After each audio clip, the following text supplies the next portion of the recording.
तारा बाबा की कुटिया में दो शिवलिंग का दर्शन होता है आपको। एक तारा बाबा जी की कुटिया के अंदर जो शिवलिंग विराजमान है वो पारद का शिव, दूसरा जो शिवलिंग शंकर भगवान के मंदिर के अंदर विराजमान है वो नर्मदेश्वर शिवलिंग है। दो शिवलिंग का दर्शन, एक पारद का है, एक नर्मदा जी का। जैसे सीहोर कुबरेश्वर धाम से लाया हुआ कंकर और रुद्राक्ष औषधि का कार्य करता है। औषधि, आप लोगों में तो कोई गए हैं सीहोर कुबरेश्वर धाम? गए हो? धन्यवाद, प्रणाम आप सबको। रखिए, साधु जाना चाहिए। 12 ज्योतिर्लिंग के मध्य में है कुबरेश्वर धाम। हम तो गोपाल जी को और गोविंद जी को भी कहेंगे, सपरिवार एक बार बाबा के धाम जरूर आएंगे। और यहाँ तो शिवरात्रि तक कार्यक्रम रहता है ना, शिवरात्रि के बाद तक वहां रुद्राक्ष उत्सव चलता है। 7 मार्च से 13 मार्च तक चलेगा। उस बीच में वहां रुद्राक्ष महोत्सव, वहां का कंकर शंकर होता है। वहां का कंकर अगर आप लेकर आए हैं और उस कंकर को आप पूज रहे हैं तो उसमें शिव की आकृति का दर्शन होता है। एक दूसरा, वहां का जो रुद्राक्ष है उसको पानी में कैसे भी कितने भी साल तक गलाते रहो, वो रुद्राक्ष में बदबू नहीं आती, सड़ता नहीं है और उसका पानी औषधि का कार्य करता है। इसमें भी कई पत्र से उसमें रखते हैं। वहां का कंकर शंकर है। हम निवेदन करेंगे आप सबको भी कि आप भी 7 मार्च से 13 मार्च तक जो रुद्राक्ष उत्सव है बाबा के धाम में एक दिन की कथा जरूर सुनना चाहिए। सीहोर की पवित्र भूमि पर गोपाल जी आप भी पधारे, गोविंद जी आप भी पधारो, और जितने यहाँ कथा श्रवण कर रहे हैं सबसे निवेदन अपने जीवन में और जितने आस्था चैनल पर सुन रहे हैं, कुबरेश्वर धाम की पवित्र भूमि पर भले एक रात्रि का विश्राम कर कर कथा सुनो, पर उस कंकर शंकर की धरा पर बैठकर उससे विनय कर कर, दिल से उससे प्रार्थना कर कर, निवेदन कर कर उसको सुनो।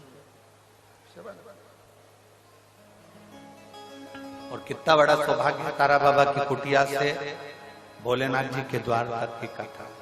यहाँ 2 मार्च तक कथा चलेगी, फिर यहाँ शिवरात्रि महोत्सव चालू हो जाता है, चलता है। यहाँ पर भी एक आनंद ही आनंद और वहां पर भी आनंद है।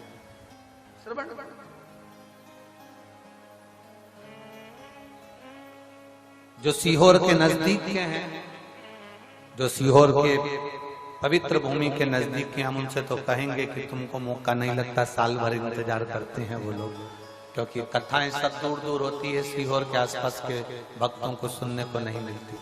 छोड़ना नहीं, कुबरेश्वर धाम की पवित्र भूमि पर बैठकर बाबा की कथा का रस तत्व ग्रहण। बेलपत्र को पहचानो।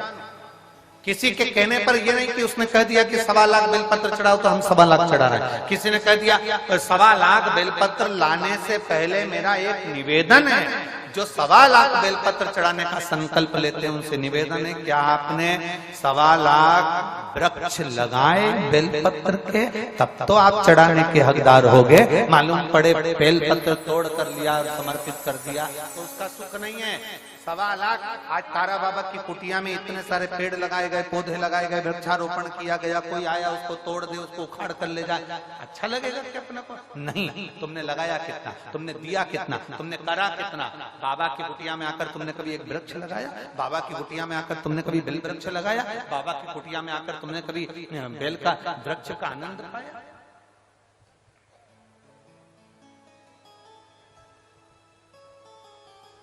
आज इस भूमि पर हम गोविंद जी से और हमारे मन में आया तो हम कह दें क्या गोपाल जी, अगर कर सको तो हम तो विनय कर सकते हैं।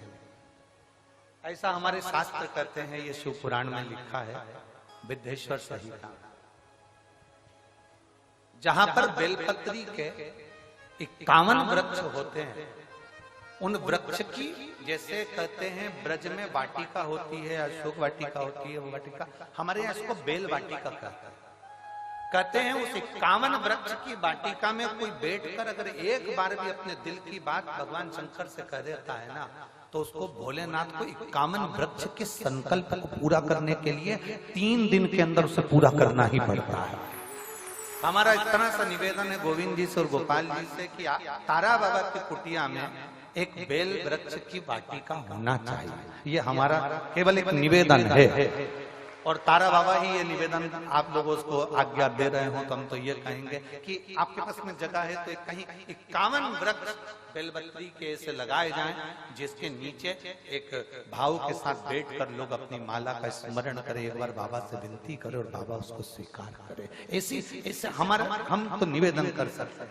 ये बाबा कृपा का गोविंद जी, इसको बाबा की आज्ञा मानकर करिएगा, तारा बाबा की, इसको गोपाल जी।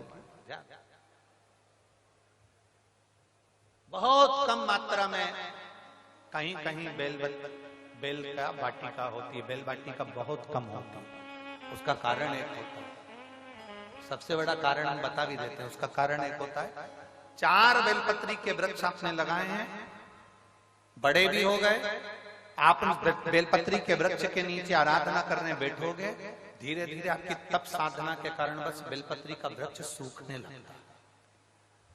अनुभव करना, आप अगर शिव पुराण की कथा सुन रहे हो तो आपने अनुभव करा होगा, आपके मोहल्ले में, आपके नगर में, आपके क्षेत्र में बेलपत्री के जो वृक्ष होंगे, आप अगर उसकी आराधना करना चालू करोगे, पूजन करना चालू करोगे, उसकी आराधना करना चालू करोगे, तो धीरे धीरे वो बेलपत्री का वृक्ष आपके ताप को हरता है, आपके पाप को हरता है। उसके कारण बस बेलपत्री का वृक्ष धीरे धीरे सूख जाता है।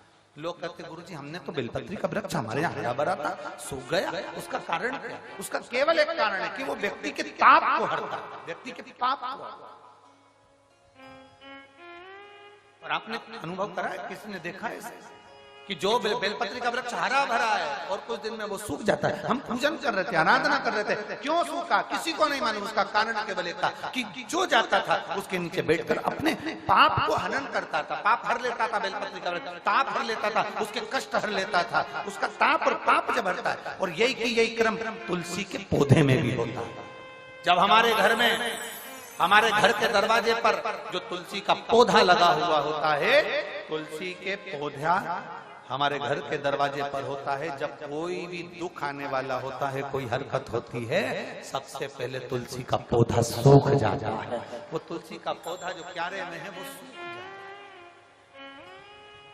है। कई घर ऐसे हैं जहां तुलसी का पौधा बार बार लगाया जाता है, बार बार सूख जाता है, फिर लगाओ फिर सूख जाता है। कार्तिक महीने में लगाने का प्रयास करते हैं, फिर सूख जाता है, ना जाने का ऐसे सूख जाता है। लोग पूछते हैं गुरुजी तुलसी का पौधा सूख गया, तुलसी का पौधा सूख गया। उसका कारण केवल तुलसी ताप हरती है, तुलसी पाप हरती है, बेलपत्र ताप हरता है, बेलपत्र पाप।